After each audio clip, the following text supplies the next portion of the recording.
Em destaque no Panorama CBN. Em fala sobre o tarifaço, Lula diz que quer travar com Trump a guerra da verdade. Estados Unidos ampliam ataques no Irã com bombardeios a pontes, aeroporto e estação ferroviária. Lula bate o martelo e Patrus Ananias será candidato do PT ao governo de Minas. Andy Burnham será o 7º primeiro-ministro do Reino Unido em 10 anos. Milton Nascimento é internado com pneumonia.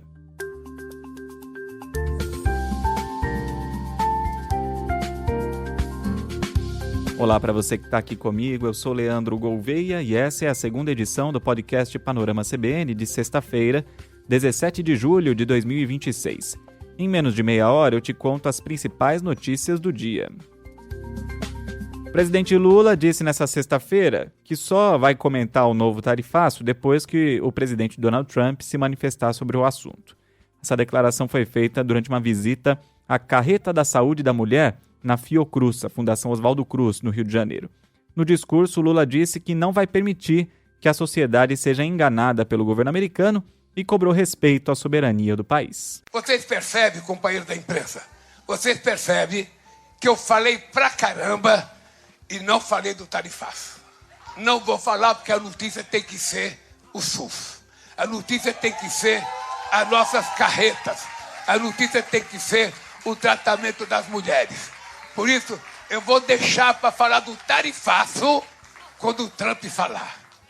Quando o Trump falar, eu falarei. Enquanto ele não falar, eu não falarei, porque nós vamos mostrar que contra o Brasil, ninguém ganha mentindo.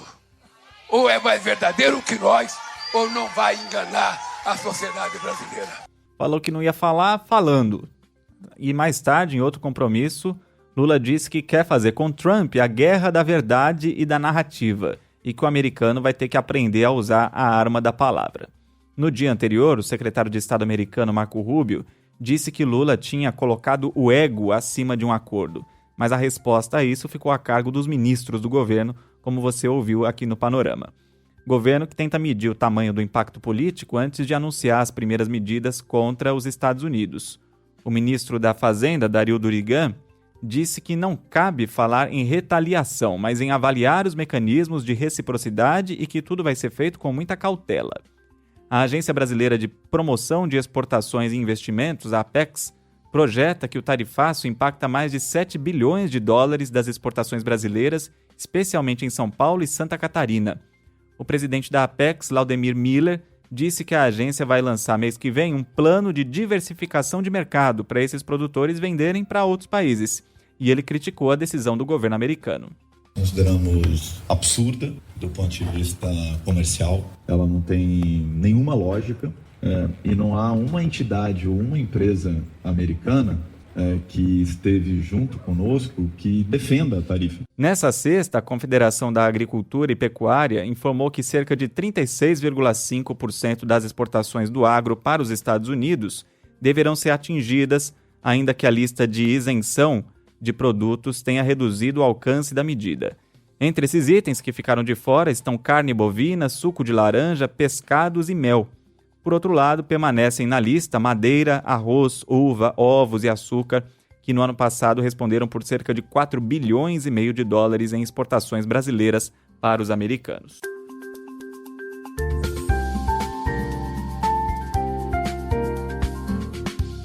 Informações da guerra, porque o Irã acusou os Estados Unidos nesta sexta-feira de fazer bombardeios contra pontes, um aeroporto e uma estação ferroviária na maior escalada desde o recomeço dos ataques. De acordo com a agência de notícias estatal IRNA, 7 pessoas morreram e imagens mostram pontes destruídas em uma cidade litorânea. Há relatos também de ataques na cidade que abriga a única usina nuclear do país. O presidente dos Estados Unidos, Donald Trump, não descartou uma invasão por terra à costa e às ilhas iranianas.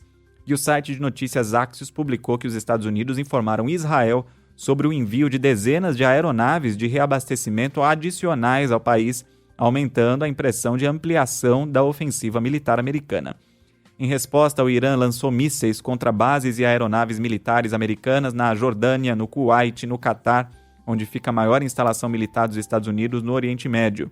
o governo do Kuwait informou que vários militares ficaram feridos e que uma usina de energia e dessalinização de água foi atingida, o que causou um incêndio e prejudicou a rede elétrica local.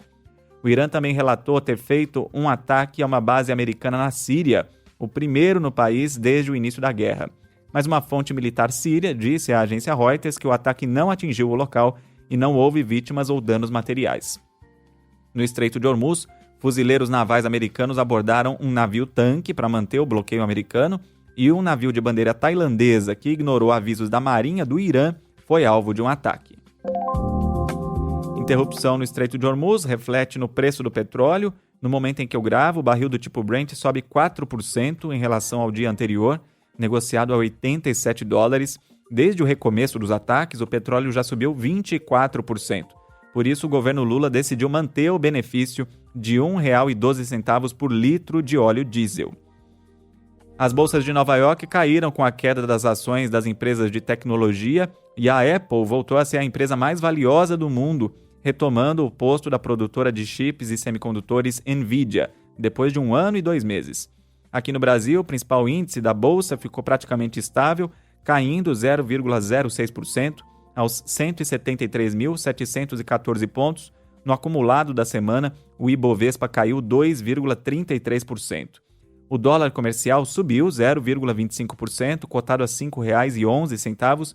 O euro vale R$ 5,84, com alta de 0,27%. O Banco Central divulgou que a economia brasileira registrou uma leve expansão em maio.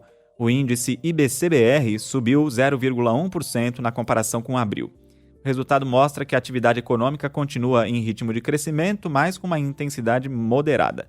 Quando olhamos para os setores, o desempenho foi desigual. A indústria avançou 0,4% e o setor de serviços cresceu 0,1%. Por outro lado, a agropecuária recuou 1%. Sem o peso do campo, a expansão da economia em maio ia ser um pouco maior, de 0,2%. O patamar atual do indicador reflete as expectativas do mercado financeiro de um crescimento mais contido para esse ano, diante dos juros altos que encarecem o crédito e seguram o consumo.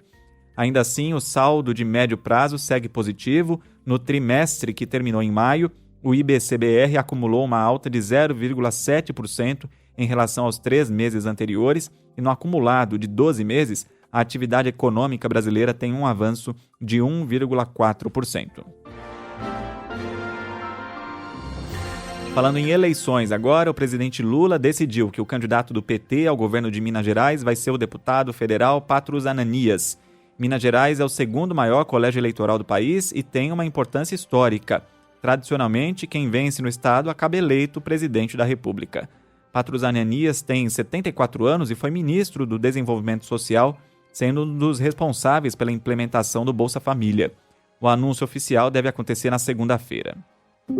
E o ex-presidente do STF, Joaquim Barbosa, que se filiou recentemente ao Democracia Cristã, comunicou ao partido que não será candidato a presidente da República. A informação foi antecipada pelo jornal Folha de São Paulo. A candidatura tinha sido anunciada em maio, o que provocou protesto do ex-deputado Aldo Rebelo, que era o pré-candidato até então.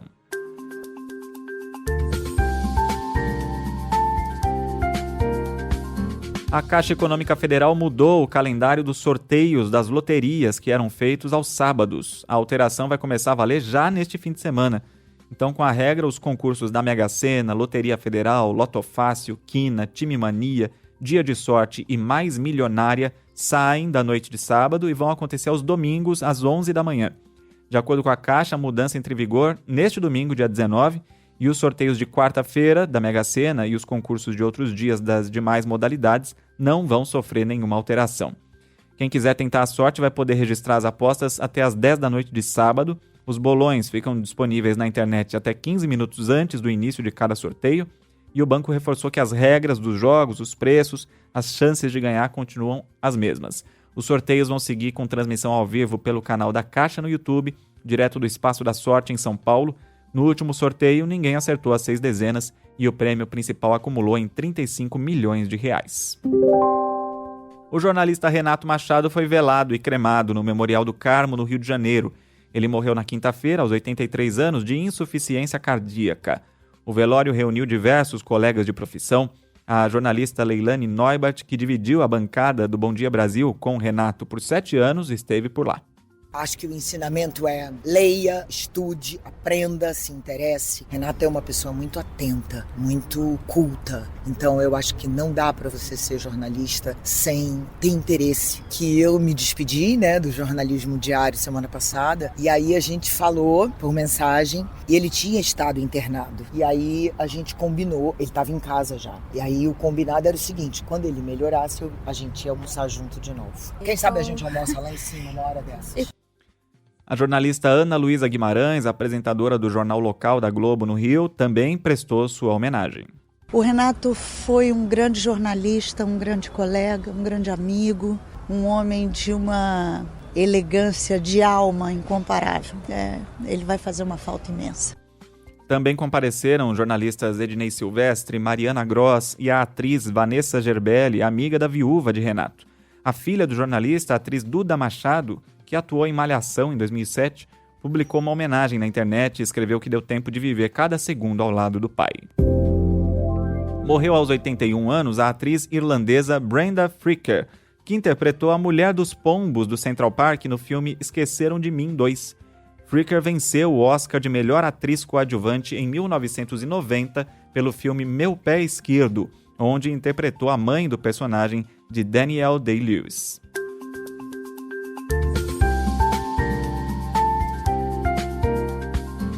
E o Partido Trabalhista do Reino Unido tem oficialmente um novo líder. O ex-prefeito da Grande Manchester, Andy Burnham, assumiu o comando da legenda nesta sexta-feira. E com a decisão ele vai se tornar o novo primeiro-ministro britânico no lugar de Keir Starmer, que renunciou.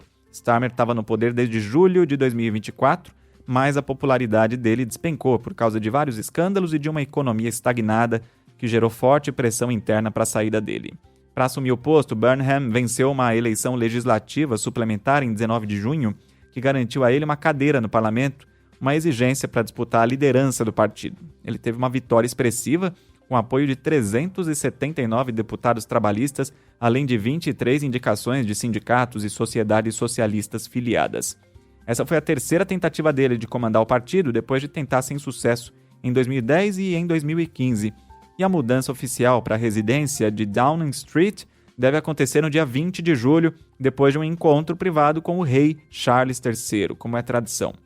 No discurso de vitória, Burnham fez duras críticas ao modelo econômico das últimas décadas e disse que o Partido Trabalhista voltará a atender lugares que há tempos esperam políticas públicas.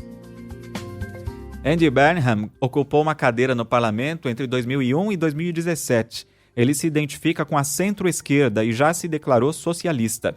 Entre as principais bandeiras dele estão o investimento em transporte, moradia e no sistema público de saúde, além de uma descentralização para diminuir a desigualdade econômica entre o norte e o sul da Inglaterra.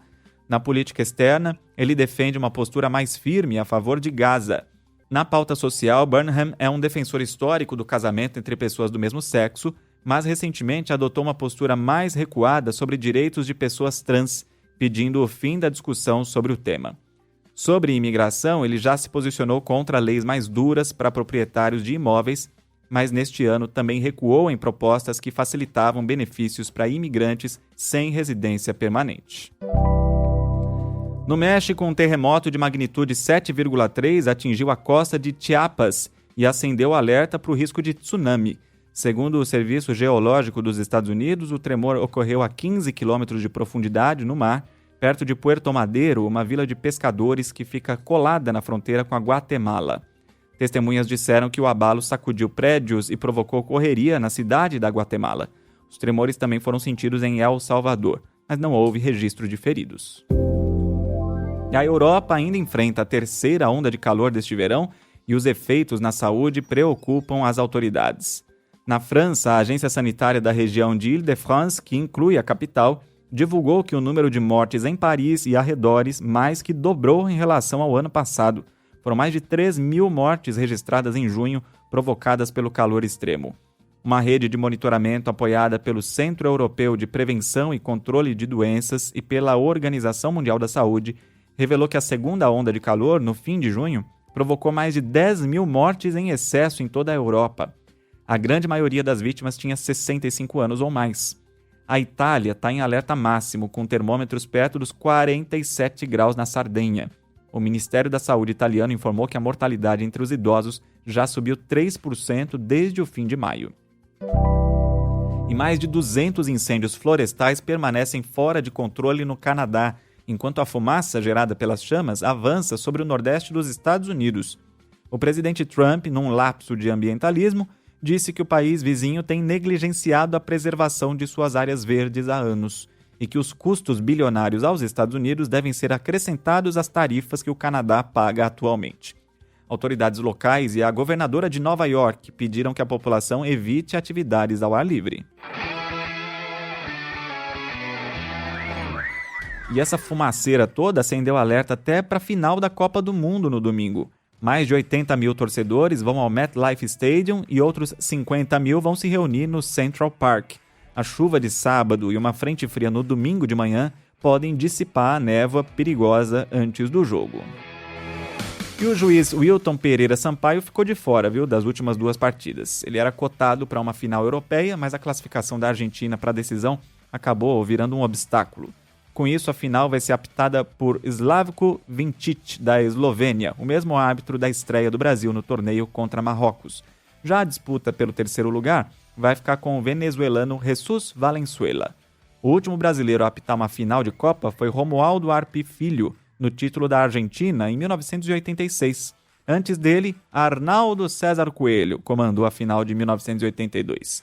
E a disputa pelo 3º lugar acontece neste sábado, às 6 horas, entre França e Inglaterra. A final, entre Espanha e Argentina, vai ser no domingo, às 4 da tarde. Já tem seu palpite?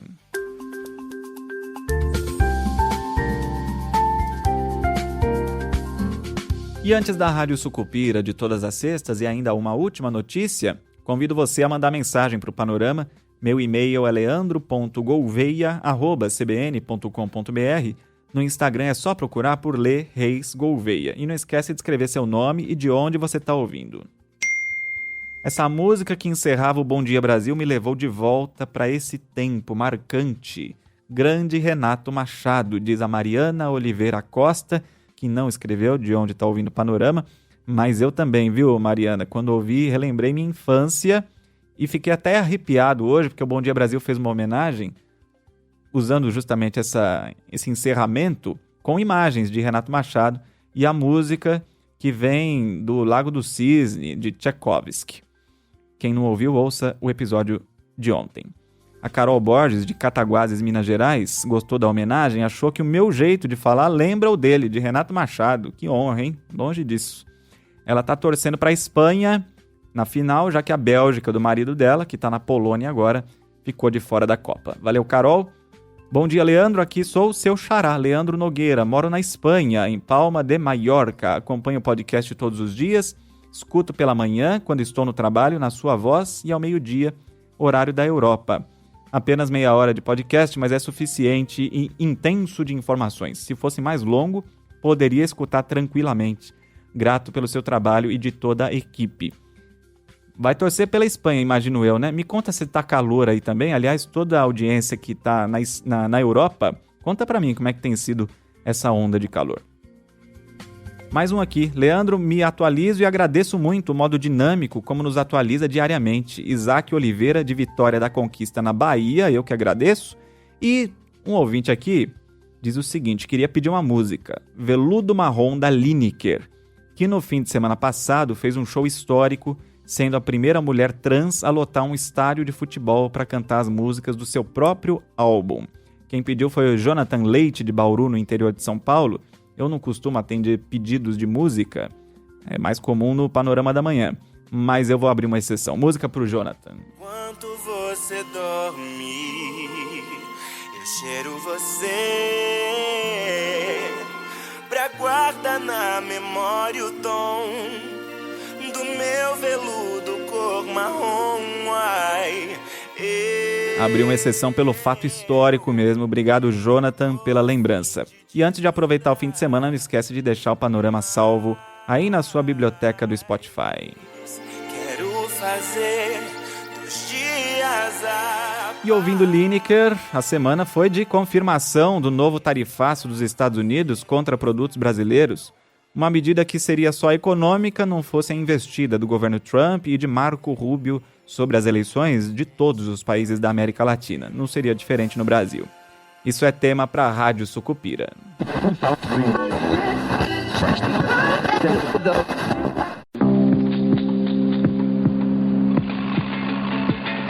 Maus sucupiranos recebem ordens de potências estrangeiras interessadas em manter o nosso povo no atraso e na dependência. Flávio Bolsonaro, de maneira patética, foi até os Estados Unidos para defender o Brasil da taxação, dizendo que seu amigo Trump faria alguma coisa, ficaria comovido. Trump taxou a gente. Nem ligou, até porque o Trump só usa esses idiotas. Conclamemos o povo sucupirano a se levantar e a protestar. Flávio ataca novamente. Primeiro a gente tem que chamar Flávio e Eduardo Bolsonaro de traidores da pátria. Tudo começou com eles. Oh, senhor me perdoe. Eu pensei tão mal do senhor, eu não entendi a sua atitude patriótica. O senhor me perdoe. A gente aqui tentou, de todas as formas, evitar que essa tarifação chegasse até o Brasil. O Lula fez força para isso, cavou pênaltis, conseguiu, chegou a tarifa contra os interesses do povo brasileiro. Gente, e tem gente que acha que eu sou responsável? Sim, tem. É o que a oposição está querendo provar. Calunismo. Isso é calunismo. Lula descobriu que ele se beneficia. Toda vez que os Estados Unidos fazem algum ataque diplomático contra o Brasil, o Lula fala, estou brigando com os Estados Unidos. E o Lula aumenta a popularidade dele. Pra frente, sucupira! O presidente Lula e seu governo não negociaram com os Estados Unidos de boa fé. Suas políticas econômicas são ruins para os americanos e ruins para os brasileiros. No último ano, Lula colocou o seu próprio ego à frente de fazer um acordo pelo bem-estar do povo brasileiro. Mas a imprensa tá rodando por aí, vai ver que tudo isso aí é mentira, não é? Não, se nós tomarmos os providenciamentos acautelatórios para transformar essa mentira numa verdade. As declarações do secretário de Estado, Marco Rubio, são inaceitáveis, ofensivas ao povo brasileiro e ao governo brasileiro. Rubio ataca de forma grosseira e arrogante o chefe de Estado de um país amigo. Só matando esse filho do cão! Incrível, nojento. Só matando! O Dorico. Aquele é um cara safado, um filho do cão, que vive de xingamento contra mim. Mas agora ele já está passando dos limites. A gente vai seguir protegendo o Pix, o maior símbolo da nossa soberania financeira. Nós seguiremos protegendo a nossa soberania geológica, sem vira-latice. E nós seguiremos protegendo a nossa democracia contra a interferência internacional indevida. Odorico derrotado. Derrotado por essa máfia imperialista internacional das grandes potências que não querem que Sucupira saia do atraso, do subdesenvolvimento. Para mim, ele pode continuar gostando do Bolsonaro, do pai, do filho, do neto, não tem nenhum problema. É um problema dele. Agora, não se meta nas eleições do Brasil, porque as eleições do Brasil é um problema do Brasil. Agora, se eles pensam que eu tô morto, eles vão ter uma grande surpresa. Porque um Paraguaçu é que nem coqueiro. Na ventania ele verga, mas depois levanta.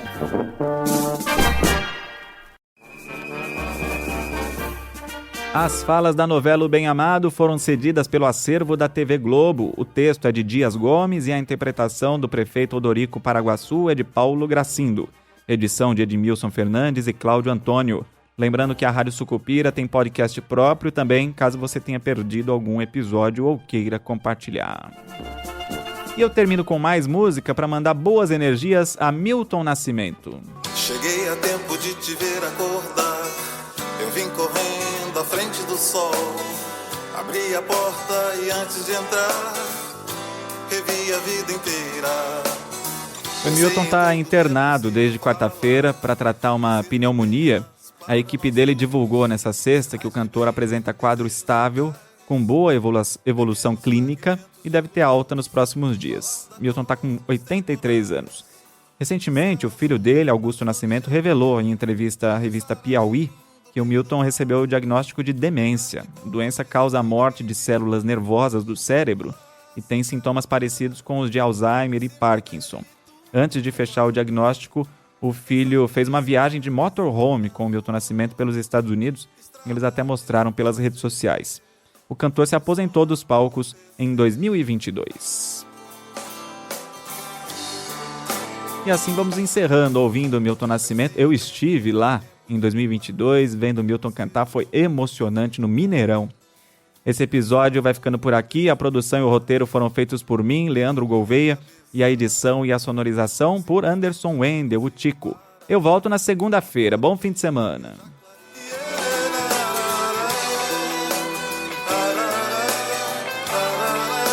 Estrada de fazer o sonho acontecer.